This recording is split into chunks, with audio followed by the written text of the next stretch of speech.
Bismillahirrahmanirrahim. Alhamdulillahirrabbilalamin. Wassalatu wassalamu ala sayyidil mursalin Sayyidina wa habibina wa syafi'ina Muhammad wa ala alihi wa sahbihi ajma'in.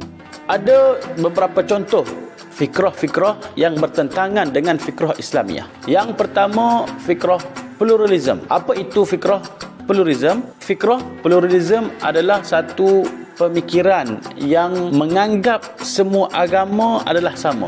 Mereka ibaratkan agama-agama yang pelbagai ini seumpama batang-batang lidi yang mana menuju ke arah pusat yang sama. Seolah-olah menganggap bahawasanya semua agama mengajarkan kebaikan, semua agama adalah benar, semua agama akan menuju syurga Allah Subhanahu Wa Taala. Ini doktrin pemikiran yang salah, lagi sesat, menyesatkan. Kerana apa? Kerana Allah Subhanahu Wa Taala sebut di dalam Al-Quran, wa man yabtaghi ghairal islami dina falan yuqbala minhu wa huwa fil akhirati minal khasirin. Surah Ali Imran ayat 85. Barang siapa yang mencari selain daripada Islam sebagai agamanya, maka tidak akan diterima dan mereka pada hari akhirat akan menjadi daripada kalangan orang-orang yang rugi. Jauhi ideologi pluralism. Ideologi sesat yang kedua, sekularisme. Sekularisme adalah ideologi yang memisahkan agama dengan politik ataupun dalam bahasa Arab ilmaniyah. Ilmaniyah, sebenarnya perkataan ilmaniyah ini sendiri dikritik oleh Dr. Yusuf Al-Qaradawi. Dalam kitab Dr. Yusuf Al-Qaradawi, Al-Islam wal Ilmaniyah, Dr. Yusuf Al-Qaradawi sendiri mengkritik perkataan ilmaniyah sebab terjemahan ilmaniyah adalah terjemahan yang salah sebenarnya. Sebab itu beliau menggelarkan ideologi sekular ini adalah ideologi al-ladiniyah, iaitu tiada agama, ataupun ideologi duniawiyah, ideologi yang mementingkan keduniaan semata-mata, ideologi yang memisahkan dunia daripada agama. Profesor Said Nukib Al-Attas hafizahullah ta'ala menyebut sebenarnya tidak ada terjemahan yang tepat kepada perkataan sekular, kerana perkataan sekular itu tiada dalam worldview of Islam, kerana worldview Islam merujuk kepada wahyu, manakala sekular adalah satu perkara yang tidak berlandaskan wahyu Allah Subhanahu Wa Taala. Jauhi sekularisme.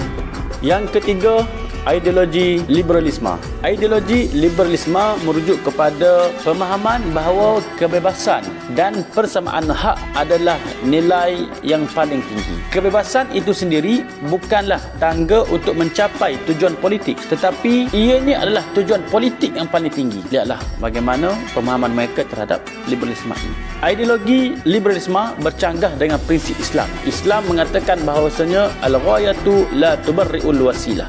Matlamat tidak menghalalkan cara. Tetapi mereka yang menganut fahaman ini pasti akan menjadikan matlamat mereka itu yang paling utama, dan mereka akan menghalalkan segala cara untuk mendapat kuasa, untuk mendapat apa yang mereka mahukan. Jaga-jaga diri anda daripada liberal. Bagaimana Islam mengajar pemuda untuk berkepribadian sebagai seorang Muslim? Suka saya untuk ringkaskan perkara ini dalam dua perkara. Yang pertama, sahabat-sahabat boleh rujuk kitab Risalah ila Syababil Ummah karangan Syekh Dr. Raghib As-Sarjani, menceritakan kepada kita tentang saranan sebagai seorang pemuda agama. Yang kedua, wasilah ibadat sebenarnya adalah cara Islam membentuk kepribadian kita. Sebagai contoh, puasa yang kita kerjakan akan membentuk kepribadian kita untuk kita mengekang hawa nafsu kita. Makan minum yang asalnya halal, tetapi bila mana kita berpuasa, haram makan. Bila mana kita berpuasa, haram makan dan minum. Disebut dalam kitab Ramadan wa Bina'ul Ummah karangan Syekh Dr. Raghib As-Sarjani, beliau menyebutkan latihan Ramadan adalah sebenarnya latihan untuk kita berada di medan perang. Sebagaimana dalam bulan Ramadan kita terpaksa berlapar, tidak makan, tidak minum, menjaga syahwat, kemaluan, begitu juga apabila mana kita berada dalam medan peperangan, kita tidak dapat makan, tak dapat minum, mungkin kekurangan sumber makanan, kekurangan sumber minuman, dan juga kita akan berhadapan dengan perkara itu dalam tempoh waktu yang lama. Pada zaman Khalifah Umar Al-Khattab radhiyallahu taala anhu, pernah umat Islam melakukan operasi ketenteraan yang melibatkan tempoh yang lama, iaitu selama 18 bulan. Setahun setengah mereka berada dalam medan peperangan. Jadi ibadat kalau kita kerjakan dengan baik, maka ia akan membentuk peribadi Muslim yang baik.